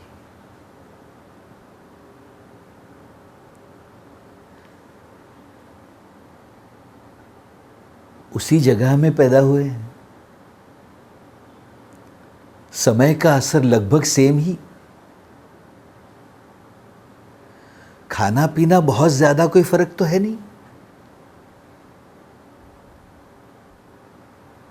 फिर भी पूरे अस्तित्व में गुरुदेव एक ही हैं। मेरे घर में एक एक्स्ट्राऑर्डिनरी इवेंट मेरे सामने घटा है, तो वो मैं शेयर कर रहा हूँ आपके साथ। मेरे बड़े भैया मिलिंद भैया के घर पे जुड़वा बच्चों का जन्म हुआ और दोनों के जन्म के समय में 1 ही मिनट का फ़र्क है। तो सपोज 2.5 मिनट से का फ़र्क पड़े तो ग्रहों के अंश थोड़े से बदलते हैं, लेकिन ये उन 2.5 मिनटों में ही दोनों पैदा हुए हैं एक साथ में। अजिंक्य और अम्लान दोनों बेटे हैं। उनके माता पिता ने एग्जैक्टली वही अन्न दिया है दोनों को। संग भी एग्जैक्टली वही मिला है दोनों को। 1% का भी फर्क नहीं। स्थान भी वही मिला है क्योंकि वहां पर ही पैदा हुए, दोनों साथ में ही बड़े हुए हैं। जन्म कुंडली भी एग्जैक्टली वही है दोनों की। समय का असर भी वही है। लेकिन अगर उनका पर्सनालिटी देखो आप, तो हर जीव अपना अपना लाखों जन्मों वाला कर्म लेकर आया है, संचय लेकर। वो बाकी के सभी फैक्टर्स एग्जैक्टली आइडेंटिकल होने के बावजूद भी दोनों के कर्म का ढांचा एक्स्ट्रा ऑर्डिनरीली डिफरेंट होने की वजह से ज़मीन आसमान का फ़र्क है दोनों में, रियली ज़मीन और आसमान का। उनका जीवन देखो, ज़मीन आसमान का फ़र्क है। इमोशंस देखो, ज़मीन आसमान का फ़र्क है। जीवन के बारे में समझ देखो, ज़मीन आसमान का फ़र्क है। उनके रिलेशनशिप्स देखो, ज़मीन आसमान का फ़र्क है। मैं ये कह रहा हूँ, ये राइट है वो रॉन्ग है, ये नहीं कह रहा माय डियर्स। मैं कह रहा हूँ फैक्टर अगर आपको सचमुच ढूंढने हो कौन से फैक्टर्स के क्या क्या असर हैं, तो मैं कहता हूँ 85-90% कर्म फल का इफेक्ट होगा।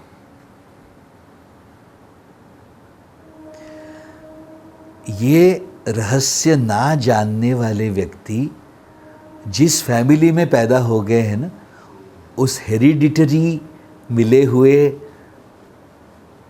ढांचे को बहुत ज़्यादा महत्व दे देते हैं, वरना एक्चुअली 1-2% 2% का फ़र्क होगा उस हेरिडिटरी मिले हुए ढांचे की वजह से। एक ही माता पिता के यहाँ जन्मे हुए 3 बच्चे एकदम ही अलग अलग जीवन जी रहे हैं।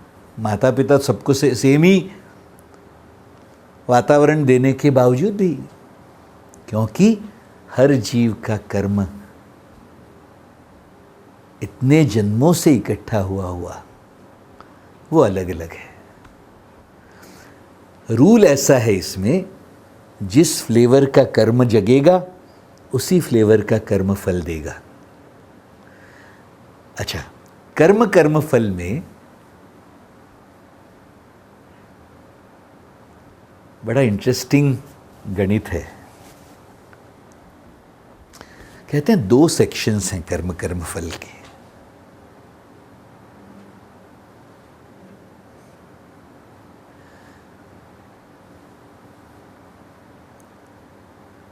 एक तरफ इस जीव ने इतने जन्मों में इकट्ठा किए हुए इम्प्रेशंस, ये इस जीव के कर्म हैं। उसमें व्यक्तियों, वस्तुओं, परिस्थितियों को लेकर जगे हुए भाव, हर एक को लेकर जगे हुए लाइक्स डिसलाइक्स, ये सब इस जीव का कर्म बन रहा है। वैसे ही इस जीव के बारे में आसपास के जीवों के मन पर जो इम्प्रेशंस इकट्ठा हो रहे हैं वो भी इस जीव के कर्म हैं।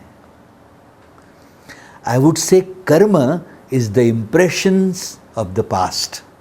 It doesn't matter which soul is collecting the impressions. आप इसको समझिएगा। सपोज मेरे बारे में कोई जीव अप्रसन्न हुआ है, अप्रसन्न कर्म इकट्ठा हुआ है, उनका स्मरण करने मात्र से मेरे मन में भी अप्रसन्नता ही आती है कर्मफल के रूप में। किसी की चेतना में मेरे प्रति प्रेम का भाव जगा है, उनके सामने आते ही मुझे भी प्रेममय अनुभव करने का एक अपॉर्चुनिटी मिलता है। मैं ये कह रहा हूँ, ये गहरा रहस्य जानने की वजह से हमारे ऋषि मुनियों ने हमेशा, आप गौर से देखें, किसी भी स्पिरिचुअल पाथ पर, आध्यात्मिक मार्ग पर, ये एक कॉमन गाइडलाइन दिखेगी आपको कि किसी का मन नहीं दुखाना। क्यों नहीं दुखाना? आपकी वजह से कोई हर्ट हुआ है तो वो कर्म फल कभी न कभी आपके जीवन पर भी वैसा ही असर करेगा।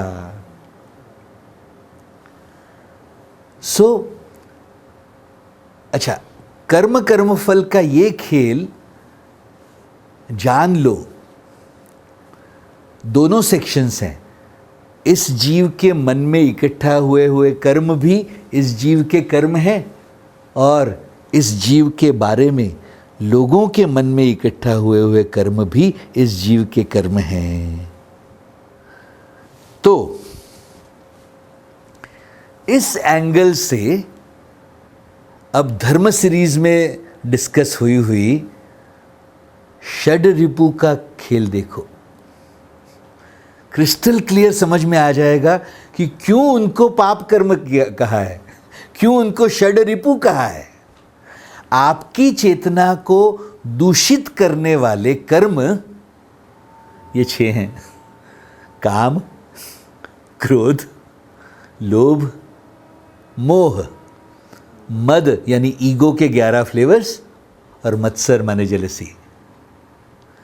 और वो सिर्फ आपकी चेतना को ही दूषित नहीं करते, आपकी चेतना में अगर ये 6 दुश्मन उजागर हुए हैं तो उसको अनुभव करने वाले आपके आसपास के जीव भी आपके बारे में जो कर्म बना लेंगे वो भी यही 6 जगाएंगे उनकी चेतना में। Are you listening to me my dear?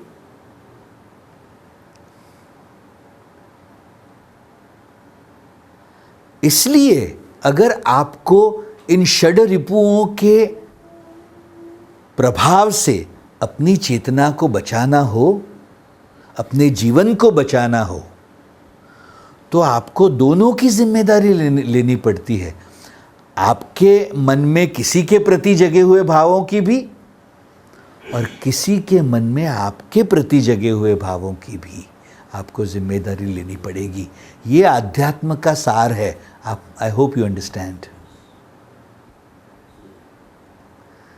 कोई आपके प्रति अगर कोई ऐसा उत्कट भाव महसूस कर रहा है, वो आपका कर्म बन ही रहा है, और कितनी भी बार आप उसको अवॉइड करने का प्रयत्न करते रहोगे, आपको उसका फल लेना ही पड़ेगा।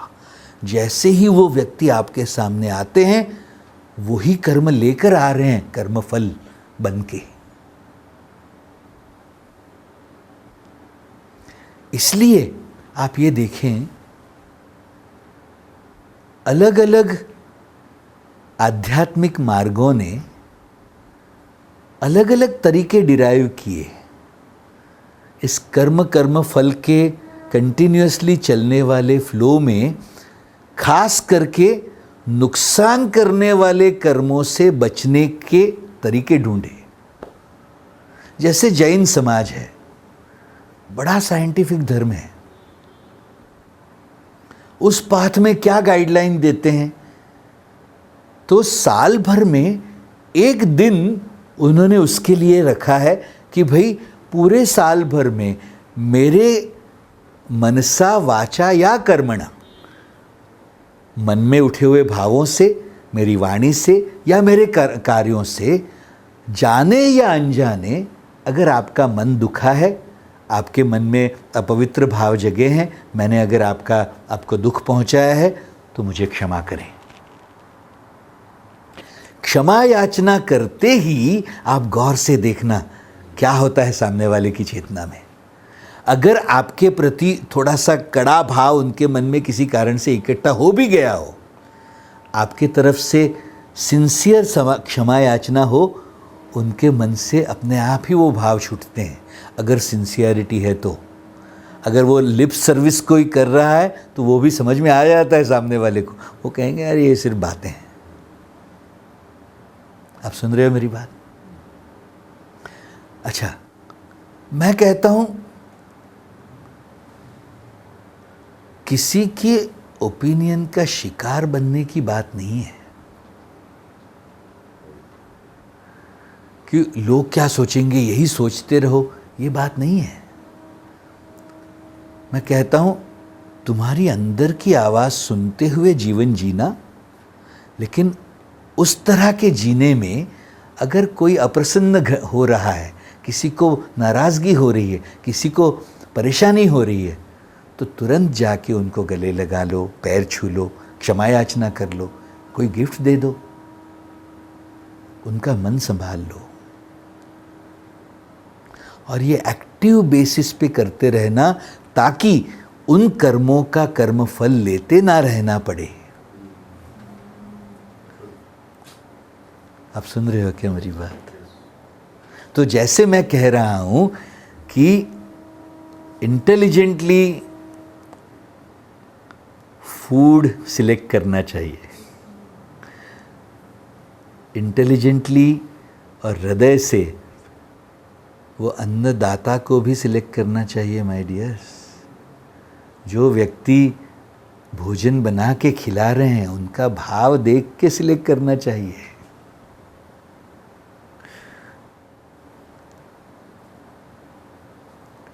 वैसा ही संग सिलेक्ट करना चाहिए इंटेलिजेंटली। किस व्यक्ति को कितना टाइम एनर्जी माइंड दोगे,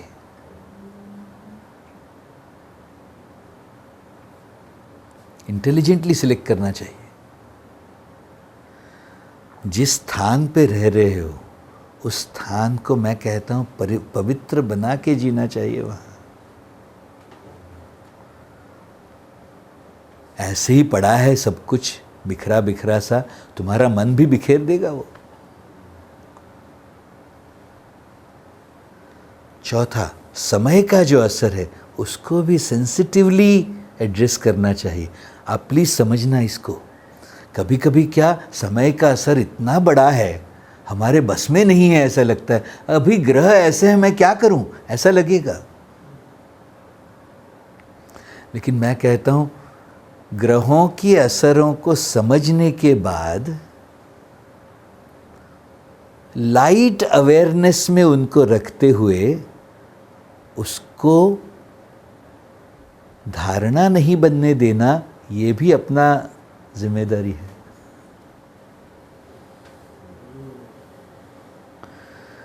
उसको डिस्कार्ड नहीं कर सकते। अगर शनि महाराज वक्री हैं तो पूरी पृथ्वी पर असर होगा उनका। अगर आपकी कुंडली में गज केसरी योग है तो धर्म के द्वारा चलने वाला मन होगा ही आपका। अगर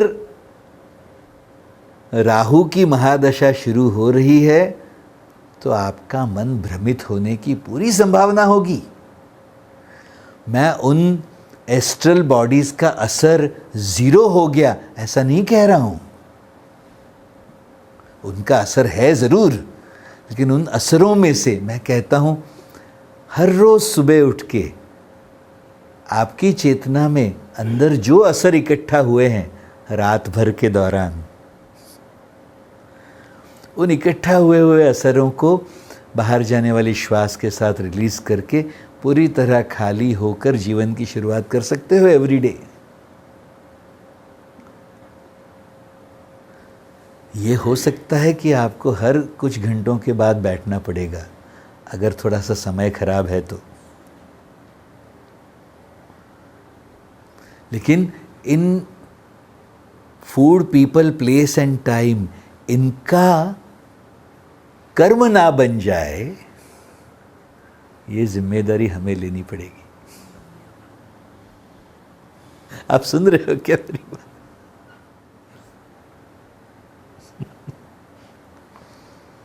और उसके लिए क्या करना है?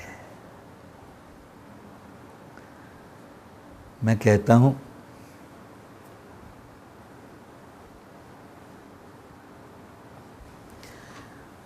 इन 5 इंद्रियों के द्वारा बाहर जाने वाले मन को समेट कर हर कुछ घंटों के बाद अपने आप में बैठना चाहिए।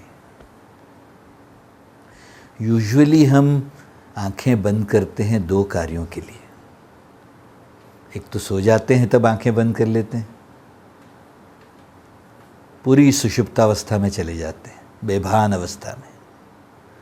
या तो ध्यान करने के लिए, मेडिटेशन के लिए आंखें बंद करते हैं, साधना के लिए, तो तुरीय अवस्था की तरफ जाते हैं।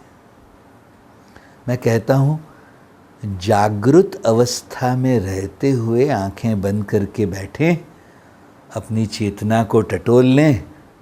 जहाँ जहाँ कुछ भी thoughts, emotions, memories, judgements, likes, dislikes, rights, wrongs, जो कुछ भी इकट्ठा हुआ है, बाहर जाने वाली श्वास के साथ सब कुछ त्याग कर मैं कहता हूँ अगर थोड़ी सी सजगता से देखोगे तो जो खाना खाया था उसका असर भी महसूस होगा, जिनको मिले थे उन संग का असर भी महसूस होगा, स्थान का असर भी दिख जाएगा, समय का असर भी तुम परख पाओगे और पास से जुड़े हुए कर्मों का असर भी अनुभूति में महसूस कर पाओगे। मैं कहता हूँ जब भी आंख बंद करो तो उस क्षण के पहले का जो भी असर इकट्ठा हुआ होगा इन पांचों फैक्टर्स का, उनको त्याग के पूरी तरह खाली होकर सहस्रार पर ध्यान ले जाकर पूरी समष्टि को अपने आप में समाकर आनंद और प्रेम का फव्वारा बनकर पूरी सृष्टि को आशीर्वाद देते हुए दिन की शुरुआत करना।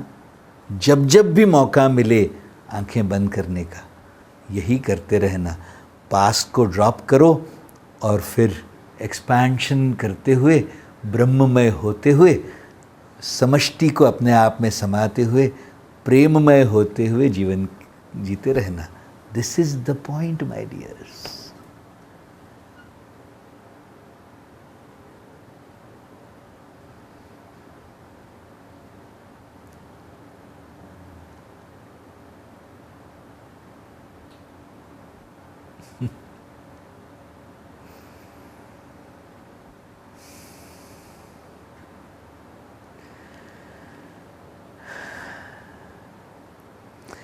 इन्वोकिंग इन्फिनिटी के प्रोसेस के द्वारा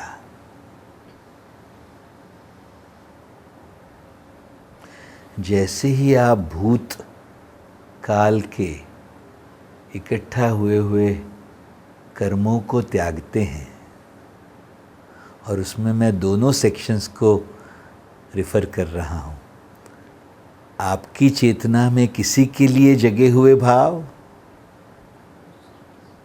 या किसी की चेतना में आपके लिए जगे हुए भावों को अपनी चेतना से जब तुम त्यागते हो, अगर गौर से देखोगे कोई आपके बारे में नाराज है, ये भी तो आप ही की चेतना में जगा हुआ कर्म है।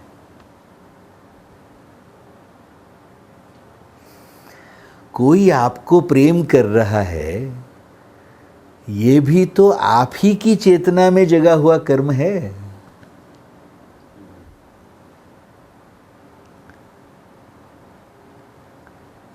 उनकी चेतना में जो भाव हैं वो उनकी चेतना के भाव हैं। मैं आपकी चेतना के भावों की बात कह रहा हूं। कोई आपके प्रति नाराज है, वो भी आप ही का भाव है, सत्य भी होगा, लेकिन मैं कह रहा हूं आपकी चेतना में वो रखने योग्य है क्या?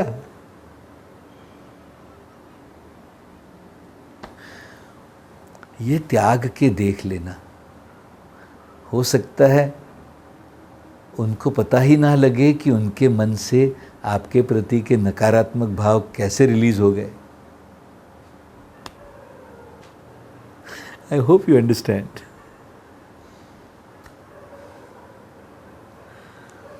करना क्या है? आंख बंद करनी होगी। खुली आंख से जो मन बाहर जाता रहता है, वो ये सूक्ष्म खेल तुम्हें करने नहीं देता, खेलने नहीं देता।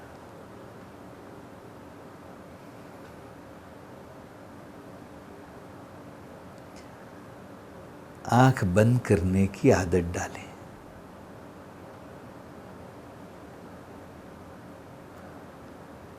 निद्रावस्था में भी नहीं और तुरीय अवस्था में भी नहीं, जागृत अवस्था में रहते रहते अपनी चेतना के कर्मों की सफाई करते जाएं।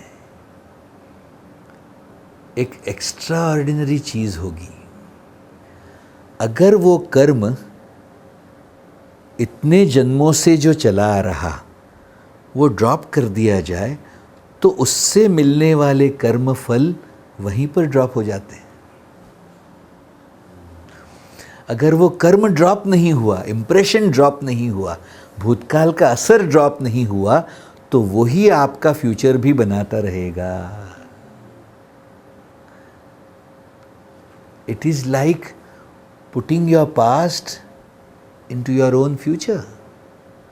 As soon as you drop it, वो जो कंटिन्यूएशन में होने वाली बेवकूफ़ियाँ थी, षड रिपू जो चल रहे थे, वो वहीं पर डिस्कनेक्ट हो जाते हैं, ड्रॉप हो जाते हैं, रिडंडेंट हो जाते हैं, अपने आप ही छूट जाते हैं।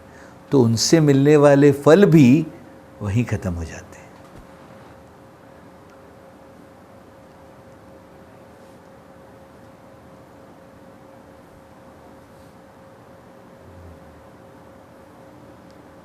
इसलिए हमने अनुशासनों में 8वां अनुशासन रखा है, कुछ भी हो जाए, एवरी डे 2 बार 3 बार जब भी आपको मौका मिले, इन्वोकिंग इन्फिनिटी का प्रोसेस, ब्रह्म जगाने का प्रोसेस हर रोज करते रहना।